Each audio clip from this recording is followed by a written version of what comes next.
agora então para os aspectos citológicos. Então, o que nós observamos no laboratório é que algumas características são diferentes a nível macroscópico. Mas se analisarmos o mundo no nível microscópico, não há grande diferença entre os seres vivos. Assim comparamos então, nessa figura, o exemplo de dois tipos de celulares, células eucariotas, de um animal e de um vegetal. Então vemos semelhanças como núcleo, flagelos, retículo endoplasmático e pequenas diferenças, como por exemplo a presença de parede celular nas células vegetais e a ausência nas células animais.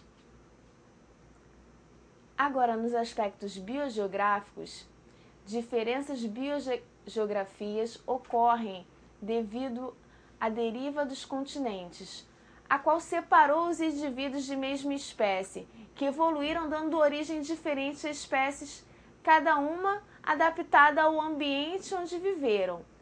Assim foram observados em muitos estudos, em especial no estudo de aves e no estudo de mamíferos. Nos aspectos bioquímicos, quanto mais semelhante for a sua constituição química, maior o grau de parentesco ou filogenia que pode ser estabelecido. Então vemos que os seres vivos são constituídos principalmente por biomoléculas. Aí temos os lipídios, os glicídios, os ácidos nucleicos, entre outras. Existe também a existência de um DNA e um RNA, e sua intervenção na síntese proteica. Também falamos de uma universalidade do código genético e o fato de existirem 20 aminoácidos nos seres vivos. Então, nas principais teorias evolutivas, vão se destacar em especial três. A primeira seriam as teorias de Lamarck, a segunda, a teoria de Darwin e, por fim, o neodarwinismo ou a teoria sintética da evolução. Na teoria de Lamarck, nós vemos que o princípio evolutivo estaria baseado em duas leis fundamentais. Então, temos a lei do uso e do desuso e a lei da transmissão de caracteres.